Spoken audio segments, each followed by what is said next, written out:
Don't forget to like, follow, subscribe, and turn on notifications so that you will receive alerts when there are new episodes. Go get it. That's what I tell them. I've been grinding for so long, I wake up and chase my goals. I go out and I go get it. Hot or cold, that's all I know. I don't succeed, then I don't breathe. Success, what does it mean? If I conquer all my goals, then I'm living out my dream. Dig deep, go out and get it. Success Chronicles. Compete until it's finished. Success Chronicles. Go take care of your business. Success Chronicles. It's deeper than just winning. Success. I'm your guest host, Willie Spears, and today we have a treat for you. You should be jealous that you're not on this call with us. I have some great men who happen to be officers here today to share what it means to them to be a part of this great project. The Impact of Influence, Volume 10, is about the living and leaving a legacy. I often say that when you leave an inheritance, you leave something to people. But when you leave a legacy, you leave something in people. And so this is overflowing with wisdom from the visionary and the one and only Chip Baker, who decided to handpick the right people to join him on this journey. They're talking about the influences and the impact many, many, many generations. And so today our conversation that you happen to eavesdrop in on is going to be about what it means to influence the next generation and who have influenced these men in their lives. And so we want to start out by asking Chip Baker, what made you pick these three great men that we have on the call today? Charles Woods, Darius Bradley Sr., and Mr. Marquise. What happened in your mind to say, I need to have these men on this project? Well, first off, man, Willie, I just want to say, man, it's a blessing to have people in your life to say yes, right? And we're fortunate when we can have people in our life that just support us. I call them heck yes people, right? Like you ask them, like, dang, they don't have to doubt, ain't no doubt. Like, let me think about it, let me see. No, heck yes. Like, what? Don't even let me get it. Heck yes. Let's go. And so, like, they are those type of people for me in my life, and I'm truly grateful for that and fortunate for that. But then above that, they're all great people with servants' hearts. They know that it's bigger than them. It's not about them, and they do amazing work. They're powerful influences that make a positive difference in the world. Awesome. Well, Marquise Sneed, I know that some of these men coached you back in the day. And so they've already had an impact in your life. What did it mean to you to be a peer with the ones that coached you, to have them pour into your life and now have you on the same project, adding value to the lives of others? Man, it means everything for me. As you mentioned, these guys poured into my life. They've been pouring into my life since I was a little kid. So I was 13, 14 years old. And so to be here and be able to impact other people on the same level as them, being honored to be in the same book with these guys. This is, I want to say, my third or fourth volume with Baker, with Woods combined. And so, man, for me, it's just about these guys were intentional every single day that I was around them when I was a youth. And so for me, it's all about giving back, because those cats gave back to me, man, in a powerful manner. And so the best I could do, the least I could do, is reach back and try to inspire kids as much as I can.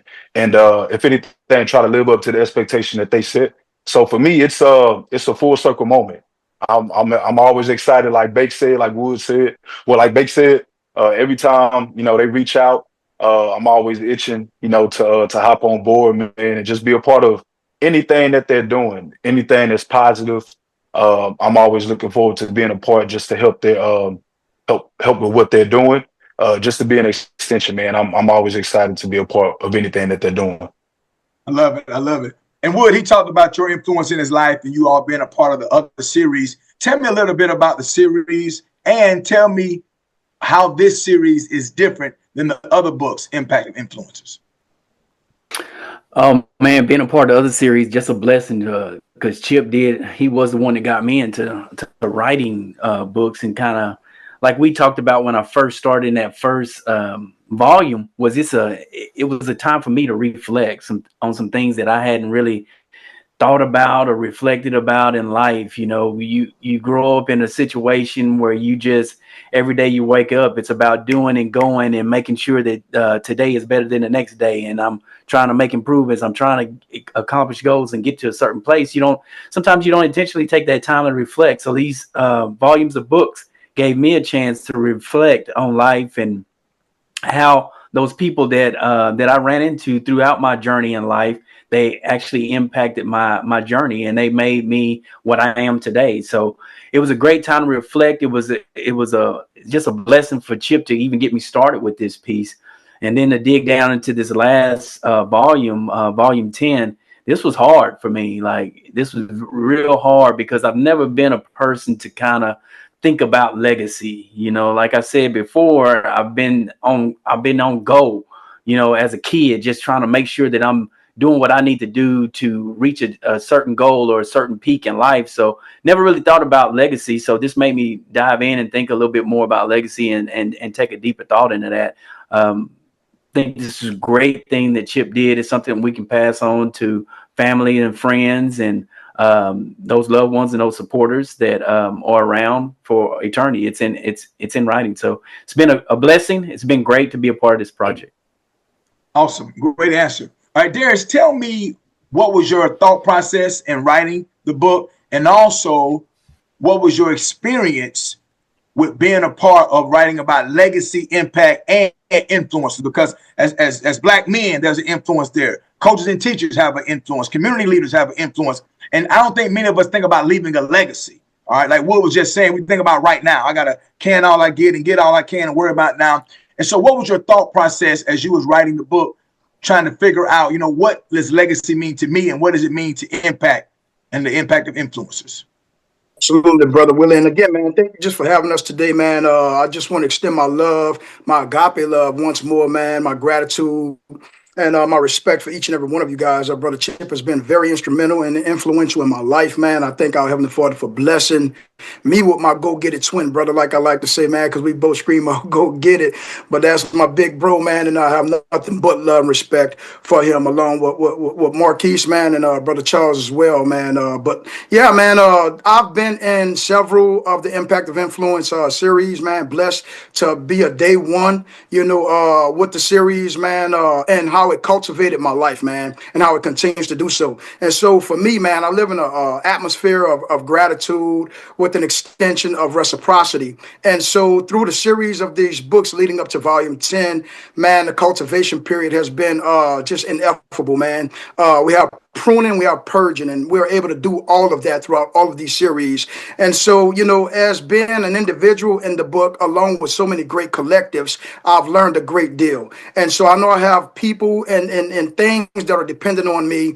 And so as I'm receiving all of this added value, it's only right that I extend that reciprocity and also make sure that those who are connected to me along as things are receiving the same thing, right? So I can't just be so greedy to receive it all of myself. And so, this book and this series has blessed me in ways that are just, beyond words, man.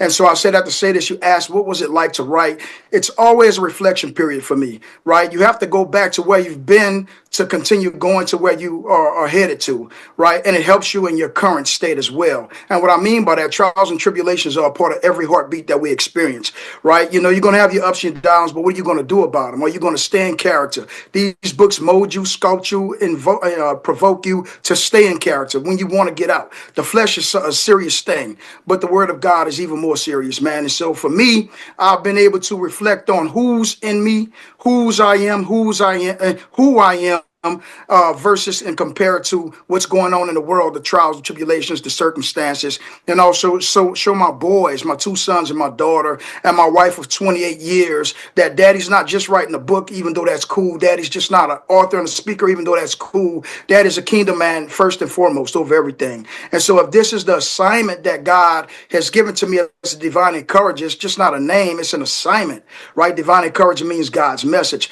And so if that message and that title and that assignment includes the Impact of Influence series, then living and leaving a legacy is not something that we just do. Not something that we just say. It's something that we do. I have to show my boys what it looks like. What type of character do you have to put on display even when you're at your lowest and darkest moments?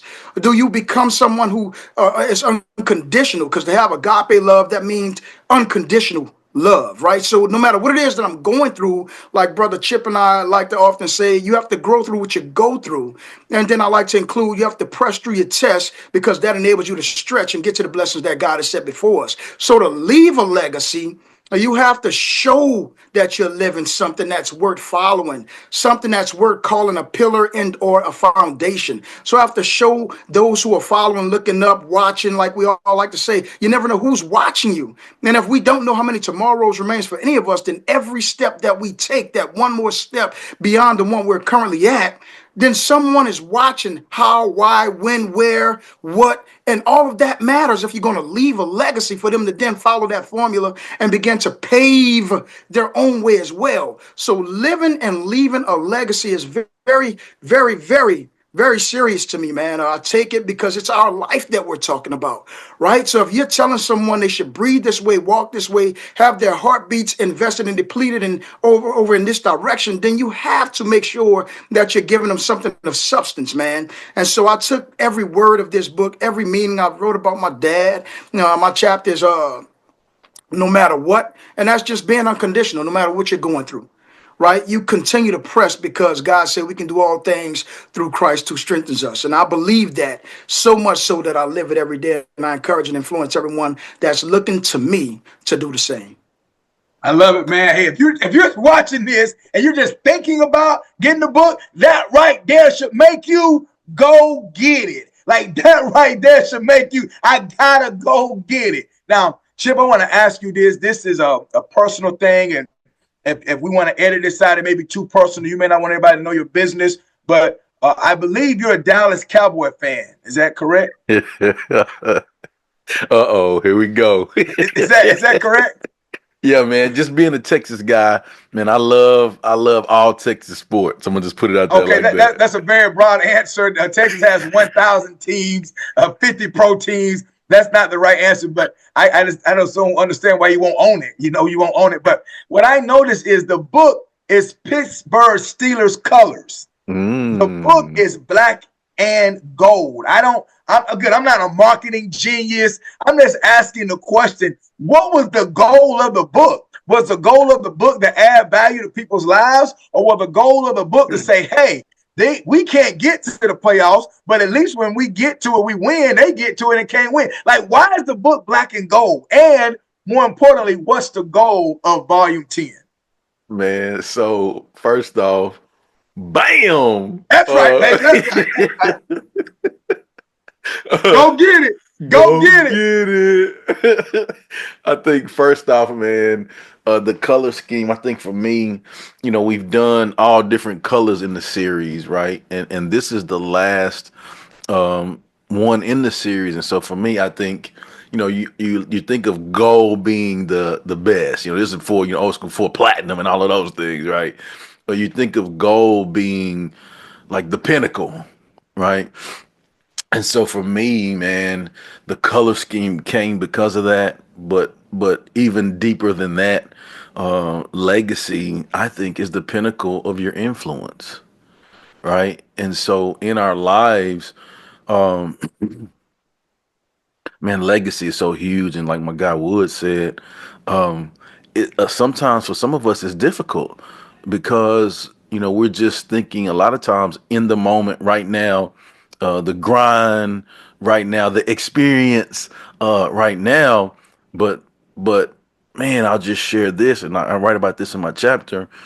Man, I've had over the last 13 years, like basketball. I know you talk football, but I'm gonna go basketball on you. Like your starting five is important, right? Your starting five, that's your guys. And so for me in my life, I've had a starting five of people that have influenced me in my life. Grandmothers, grandfather, mom, dad, right? My starting five. And so 4 of those starting 5 have passed in the last 13 years. Let that sink in. Hold on. 4 of my starting 5 have passed in the last 13 years. And so, it's different. Like when you're at a funeral, Like we all go to funerals and all those kind of things. It's different, but when you have your people that's close to you, you have to sit in the front, the first two rows, in those funerals, and so it brings about a reflection. It makes you reflect on the past, the present, the future, and I think it gives you a heightened sense of awareness of the value that you have and the value that you can add based off of what they've taught you.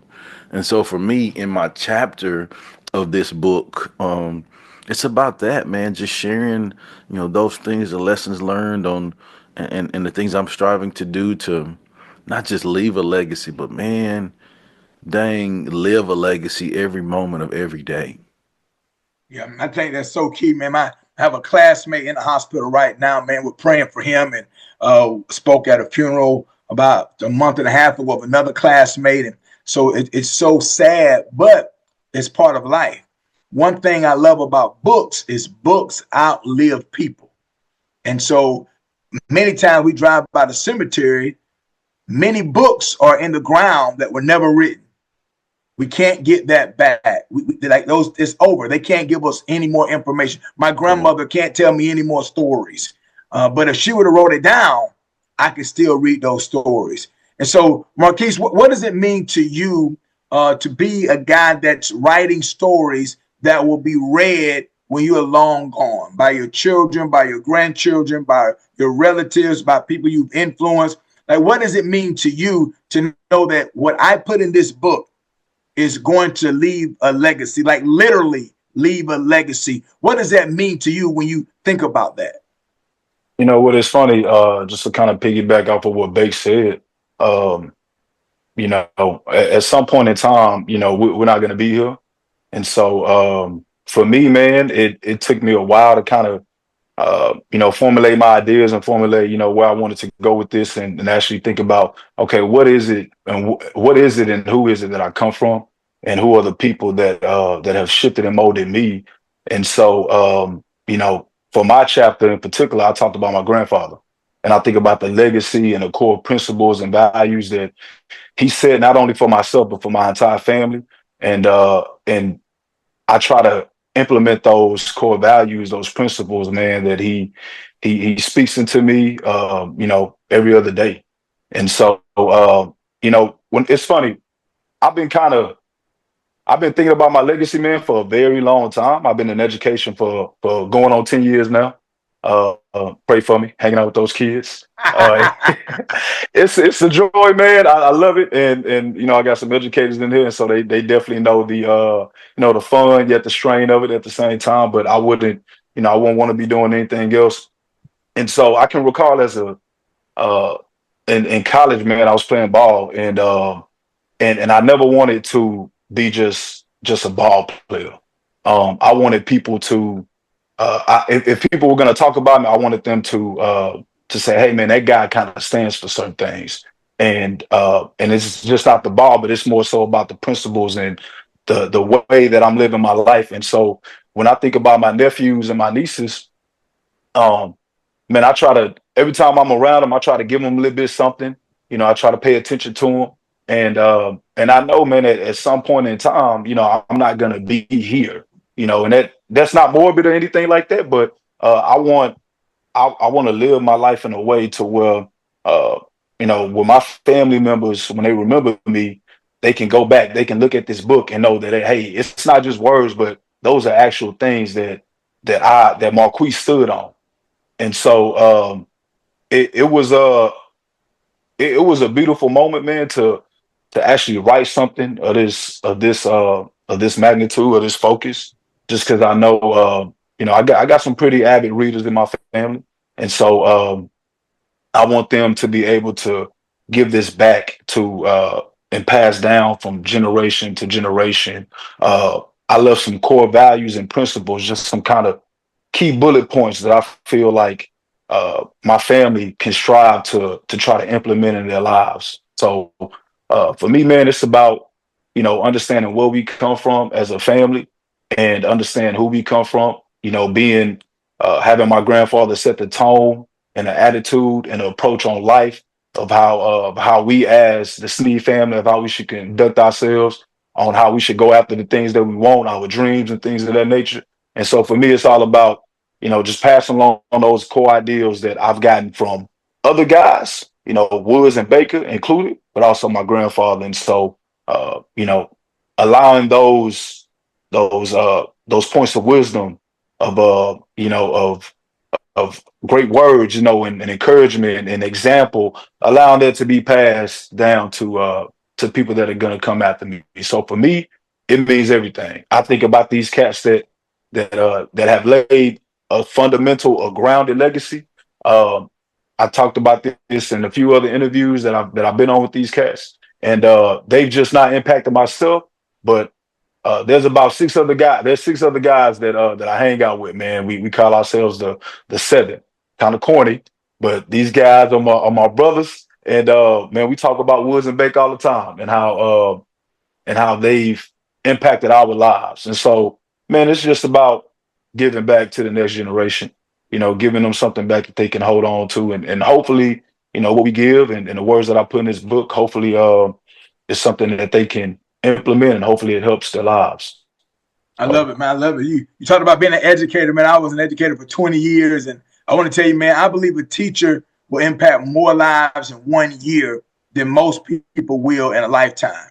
I still remember words that my teacher said. I think those are the most powerful. What my teacher said, we often believe the teacher's words over our own parents' word, because we just hold that position in such high esteem, man. So keep up the good work there. And you talk about passing things on and your grandfather's legacy and what it means to be a Snead, and you don't want to mess that legacy up. Wood, I want to ask you, you have the jerseys in the background there, and Snead is talking about what you meant in his life and in sports, and I think coaching, all that's so important. But what if they're listening to this podcast and I'm not into sports, or I'm not an African-American male, or I'm not an educator? Is this book still for me, or is this book for a select group of people? This book is, first off, I want to start off. Marquise just said, Buki just said he is going on 10 years in education. Crazy. You talking about putting some time on me. That is unbelievable. Like, when I sat here and thought about that, 10 years in education, not 10 years, in education. He plus his college, 5 years in college. Yeah. Like, and before you answer the question, man. Before you answer the question, this is what I love about this group that we have here. This is an example of legacy. Like this is passing a baton. This is you and Bake, and I'm sure Bradley his own right. This is you saying, I'm going to multiply myself. And Marquise saw something in y'all to say, I want to be something like this. Lines up with the principles I was raised with. Like, I can be that. I can be that. And then he just mentioned another group that he's pouring into now. So it continues, and so that right there is legacy. And this book gives us a peek into that. But my question was, is this for a certain group of people, or is this for anyone? This is for anyone, man. And this hits on a little piece of my chapter too. And I put family in my chapter, and I put it in all caps, because I'm just not talking about my bloodline. I'm not talking about blood family. I'm talking about all those individuals that are in your circle, that come across your path, that have an impression and impact on you, that help you on your journey, your personal journey that you're going through in life. I think it's so valuable to surround yourself with just good people. It's so valuable not to be the smartest person in the room, to also take information from people, share what you got, for you guys to collaborate effectively and efficiently with each other to help each other grow in the right direction. It's not about a coach and a player. It's about just people itself. I focus on my chapter also is just about that old phrase we use when we talk to we see Chip, we say, man, Chip, good people. Man, I think when it comes down to it, man, it's about us being good people, man, just being good people, having that open, kind heart, and not wanting anything in return, man. You support people, you help people out, you're there to give people encouragement, and you're going through things with people just out of the kindness of your heart, not expecting anything in return, just being good people. This book hits on everybody. Like, you don't have to be an educator. You don't have to be a coach. You don't have to be a player. Anybody, when we're sitting here talking about moving in the right direction, being a positive influence, we're talking about leaving a legacy and living a legacy every day. This touches on every and anybody. Awesome. And Darius, last question for you. I heard you talk about family earlier. Wood just touched on family as well. Is this a book that I could purchase for a member of my family? Like, would this be a good gift to give to a cousin or nephew or a relative or even a spouse for their birthday or Father's Day or Mother's Day or Christmas? Or is this just one of those books that would kind of be just enjoyable for me? Or would it make a good gift for someone else? I think to answer that is D, all of the above. It's D, all of the above, man. I'm going to say this reason why. Because it's a collective of fingerprints, footprints, and echoes, right? And so that's all legacy means to me. It's a collective of a series collective of fingerprints, footprints, and echoes, even if that person is still alive. Now, for me, it's a series of footprints, fingerprints, and echoes because the legacy leaver who left it for me, now I'm living that legacy and in hopes to leave that same legacy for generations to come in my family and outside, right? Is my dad, right? When you talk about living and leaving a legacy, you're talking about a person who touched something or someone who stepped in a certain area and left evidence thereof. The impact of it, the impact leaves an impression, a picture. You can tell by the way that it's dented in or the way that you touch something in your fingerprints because of the oily substance on our hand. It leaves something there. What are we leaving? And what are we touching? And so many times, man, you find a group of people, they're conditional. I'm not going to touch that if I'm feeling like this. But to leave a true legacy, you're going to touch it no matter what because it's important, right? And so my dad died when I was 15. He was 41 years old.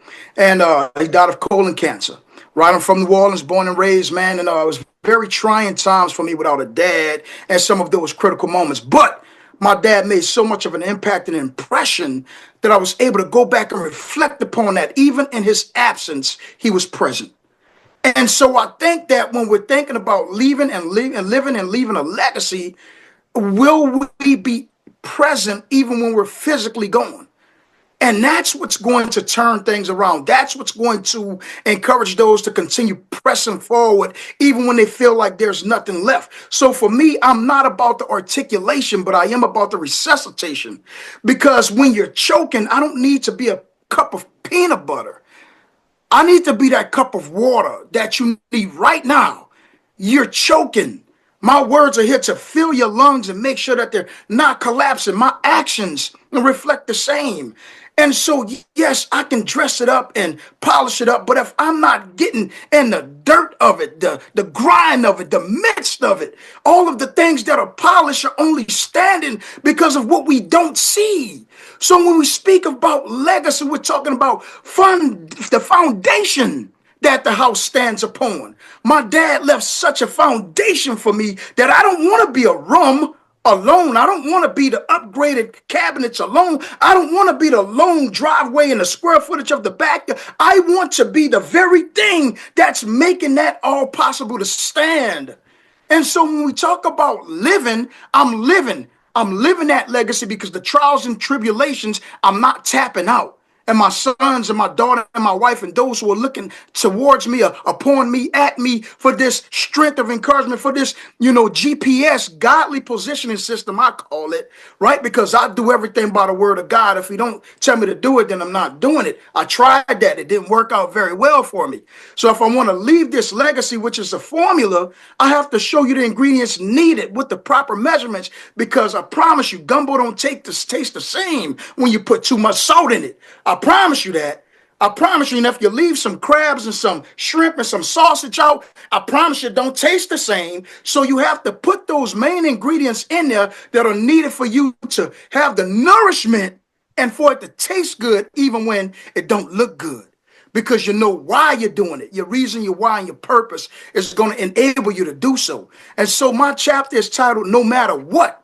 My daddy told me when I was about 9, 10, 11, 12, I don't recall. But he said, when you become a man and you have your family, you take care of your wife and your kids. I'm 9, 10, 11, 12 years old. Pop, why you? But God knew that he was going to call my father home and he wasn't going to be here physically present. But he gave my daddy something that he could leave with me, that he's present even in his physical absence. Are we doing that in these chapters, these stories? Each letter of the word, Brother Charles said, I capitalized. So that means he emphasized the word family. It meant something to him. What are we capitalizing in our lives that's going to grab those when we're not physically here, but we're still present? They could step in our footprint, touch the same thing that our fingerprints are on, hear the echoes, the memories that lives in our heart, our mind, our spirit, our body, our soul. Are we doing that with it? So when I say it's not about the articulation, but it's about the resuscitation, it is not about the cup, but what's in it, peanut butter versus water, you're going to be able to use this book right now, and it's going to breathe life into you in the areas that people don't see you collapsing because you're so polished up, but they just don't know the darkness that's behind you. This book will inflate what's being deflated. This book will bring clarity and defrost the windshield that is foggy. This book will allow you to stand tall within when everything on the outside is trying to sit you down. This book, The Impact of Influence, and the series that came before it that leads to chapter 10. It's not just chapters and books and Amazon best-selling authors. It's individuals that decided to push through, to grow through, and to continue to press through the test no matter what. What are you waiting for? Like, I don't think like you should build your phone right now. Go to the app, and buy this book. I'm telling you, you gotta go get it. You gotta go. That's my new working definition of legacy. My man said, my father was gone, but he was still here. That's a real legacy. Physically gone, but still here. So I wish I could physically have Charles, Darius, and Marquise in my presence 24/7 riding with me, but I can't. But I can have the book. I can have the book, so I can have them with me. So, Chip Baker, please tell us the impact of influence, Volume 10, Living and Leaving a Legacy. Where can we purchase this great resource? Man, so man, of course it's on Amazon. You can get it there, but I ask that you would just go through, like on my social media, I have links there on all of our social medias. We have links to where you can purchase a signed copy of the books, and I ask that you would, you see, the powerful influences that we have in the book. You've heard them speak here, so man, I ask that you just go follow them, go check them out. Check out their links to their stores so you can get a signed copy of the books from us, from them. And then we all have merch. We all have other books as well. So I'm just telling you, it'll be worth your time to look into it. I promise you that. No doubt. Well, I want to thank Charles Woods, want to thank Marquise Sneed, and want to thank Darius Bradley Sr., along with Chip Baker, for joining us today. Thank you, man, for what you do in the lives of others. Thank you for the impact that you have left, realizing the value and the power of influence. And thank you for leaving a legacy. I'm going to get a copy for me and for a few people in my life, because I want to leave a legacy by making sure they get this great resource. If you don't have the book yet, make sure you go get it. Go get it.